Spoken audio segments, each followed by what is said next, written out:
കർത്താവിൻ്റെ മഹത്വമുള്ള നാമം വാഴ്ത്തപ്പെടുമാറാകട്ടെ. അനുഗ്രഹിക്കപ്പെട്ട ഈ നല്ല പ്രഭാതത്തിനായിട്ട് കർത്താവിന് സ്തോത്രം ചെയ്യുന്നു. ഈ പ്രഭാത സന്ദേശം കേൾക്കുന്ന എല്ലാ പ്രിയപ്പെട്ടവർക്കും വീണ്ടും വരുന്നവനായ ക്രിസ്തയേശുവിൻ്റെ നാമത്തിൽ എൻ്റെ പ്രഭാത വന്ദനങ്ങളെ ഈ നിമിഷം അർപ്പിക്കുക. 35 സങ്കീർത്തനം അതിൻ്റെ 1 മുതൽ 3 വരെയുള്ള വാക്യങ്ങൾ ഇന്നത്തെ പ്രഭാത ചിന്തയ്ക്കായിട്ട് വായിക്കുക. ശ്രദ്ധിച്ചേ. യഹോവേ എന്നോട് വാദിക്കുന്നവരോട് വാദിക്കണമേ, എന്നോട് പൊരുതുന്നവരോട് പൊരുതണമേ. നീ പലകയും പരിചയം പിടിച്ച് എനിക്ക് സഹായത്തിനായി എഴുന്നേൽക്കണമേ. നീ കുന്തമൂരി എന്നെ പിന്തുടരുന്നവരുടെ വഴി അടച്ചു കളയണമേ. ഞാൻ നിന്റെ രക്ഷയാകുന്നു എന്ന് എൻ്റെ പ്രാണനോട് പറയണമേ. അനുഗ്രഹിക്കപ്പെട്ട ഈ നല്ല സങ്കീർത്തന വാക്യത്തിനാണ് ദൈവത്തിന് സ്തോത്രം ചെയ്യുന്നു. ഇവിടെ ദാവീദ് എന്ന സങ്കീർത്തനക്കാരൻ പറയുന്ന 1-2 ചിന്തകൾ നിങ്ങളൊന്ന് ശ്രദ്ധിക്കണേ. ഇവിടെ പറയുന്നൊരു വാചകമുണ്ട്, എന്നോട് വാദിക്കുന്നവർ ഒരു വിഷയം. 2, എന്നോട് പൊരുതുന്നവർ. 3, സ്തോത്രം, കുന്തമൂരി എന്നെ പിന്തുടരുന്നവരുടെ വഴി അടച്ചു. അപ്പോൾ ദൈവത്തോട് പറയുകയാണ്, നീ കുന്തമൂരി എന്നെ പിന്തുടരുന്നവരുടെ വഴി അടച്ചില്ല. അപ്പോൾ 3 കൂട്ടർ ദാവീദിന് എതിരായിട്ട് വരുന്നു എന്ന് അവിടെ പഠിപ്പിക്കുകയാണ്. 1, വാദിക്കുന്നവർ. 2, പോരാടുന്നവർ. 3, പിന്തുടരുന്നവർ. നമ്മുടെയൊക്കെ ജീവിതത്തിൽ ഇത് 3 കാണും അല്ലേ?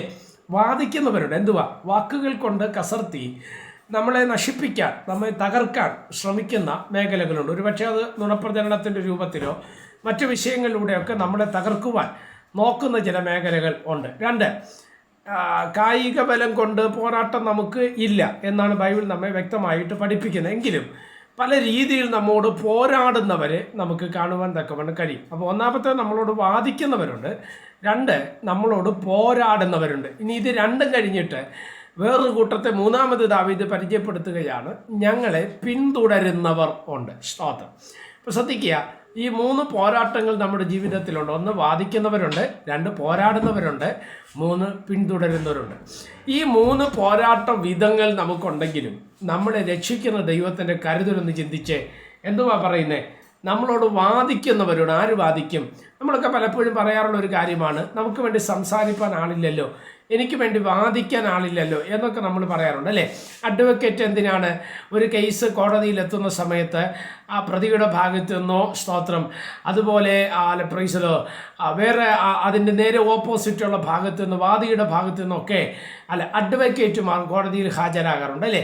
അവരാണ് അവർക്ക് വേണ്ടി വാദിച്ച്, പ്രതിക്ക് വേണ്ടിയോ വാദിക്ക് വേണ്ടിയോ അവർ വാചകം കൊണ്ട് അല്ലെങ്കിൽ വാക്കുകൾ കൊണ്ട് കസർത്ത് നടത്തി അവർ പ്രൈസല് ചില വക്കീലുമാർ ജയം മേടിച്ചു കൊടുക്കുക നമ്മൾ കണ്ടിട്ടുണ്ട് അല്ലേ? വാദിക്കുന്നവർ. പക്ഷേ ഇന്ന് പ്രഭാതത്തിൽ നിങ്ങളോട് ഞാൻ പറയാൻ ആഗ്രഹിക്കുന്നത്, പലപ്പോഴും നമ്മുടെ ജീവിതത്തിൽ നമ്മുടെ ആത്മീയ ഭൗതിക മേഖലകളുമായി ബന്ധപ്പെട്ട് നമ്മോട് വാദിക്കുന്നവരുണ്ട്. എന്നാൽ ഈ വാദിക്കുന്നവരോട് ആരാ വാദിക്കേണ്ടത്? നമുക്ക് വേണ്ടി ഒരുപക്ഷെ ഒരാൾ സംസാരിക്കാൻ വേണ്ടി കാണത്തില്ല, എന്നാൽ നമുക്ക് വേണ്ടി വാദിക്കുന്ന ഒരുവനുണ്ട്, അത് നമ്മുടെ ദൈവമാണ്. സ്തോത്രം. 2 പറയുന്നു, നമ്മോട് പോരാടുന്നവരുണ്ട്. സ്തോത്രം. എന്തുവാ നമ്മോട് പോരാടുന്നവരോട് എന്ത് ചെയ്യണം? വചനം പറയുന്നു, നീ പൊരുതണമേ, നീ പലകയും പരിചയം പിടിച്ച് എനിക്ക് സഹായത്തിനായി എഴുന്നേൽക്കണമേ. യുദ്ധം വരുന്ന സമയത്ത് ആവശ്യമായതാണ് പരിചയം, പലകയും എന്ന് പറയുന്നത് അല്ലേ? അപ്പോൾ വാദിക്കുന്നവരോട് ദൈവം വാദിക്കും. 2, നമ്മോട് പോരാടുന്നവരോട് ദൈവം പൊരുതും. എങ്ങനെ?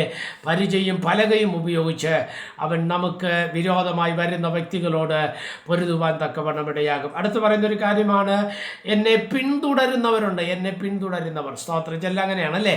നമ്മൾ ഒരു വിടത്തില്ല, പോരാടി വിടത്തില്ല, വാദിച്ച് വിടത്തില്ല, പിന്നെ നമ്മളെ പിന്തുടർന്ന് നമ്മെ തകർക്കുവാനുള്ള പദ്ധതികൾ അവർ നനയുവാൻ തക്കവണ്ണം ഇടയാകും. ഇവിടെ സങ്കീർത്തനക്കാരൻ ദാവീദ് പറയുന്നു, നീ കുന്തം ഊരി എന്നെ പിന്തുടരുന്നവരുടെ വഴി അടച്ചു കളയണമേ. എന്നെ ശ്രദ്ധിക്കുന്ന ദൈവമക്കളോട് ഞാൻ ആത്മാവിൽ വിളിച്ചു പറയാ, നമ്മോട് സ്തോത്രം പിന്തുടരുന്നവരുടെ വഴി അടയ്ക്കുന്ന ഒരു ദൈവമുണ്ട്. അതുകൊണ്ട് ഈ പ്രഭാത സന്ദേശം കേൾക്കുന്ന നിങ്ങളോട് ഞാൻ ആത്മാവിൽ കൈമാറുകയാണ്, ഏത് വിധത്തിലും നമ്മളെ തകർക്കാൻ നോക്കുന്ന തലങ്ങൾ ഉണ്ടെങ്കിലും ഭയപ്പെട്ടു പോകേണ്ട.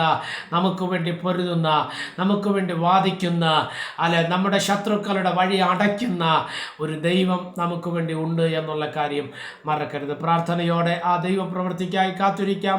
ദൈവം നമ്മെ സഹായിക്കട്ടെ. പ്രാർത്ഥിക്കാം. പരിശുദ്ധനായ ദൈവമേ, സ്വർഗീയ പിതാവേ, ഈ സന്ദേശത്തിനാട് സ്തോത്രം. ഈ സന്ദേശം കേൾക്കുന്ന എല്ലാ പ്രിയപ്പെട്ടവരെ തൃക്കരങ്ങൾ തരികയാണ്. അവിടെ നിന്ന് ചെറുകിടയും മറയ്ക്കുകയും സഹായിക്കുകയും അനുഗ്രഹിക്കുകയും ചെയ്യേണ്ടതിനായി പ്രാർത്ഥിക്കുന്നു. എല്ലാ മഹത്വം കർത്താവിന്, യേശു കർത്താവിൻ്റെ നാമത്തിൽ തന്നെ. ആമേൻ. എല്ലാവരെയും ദൈവം അനുഗ്രഹിക്കട്ടെ. God bless you.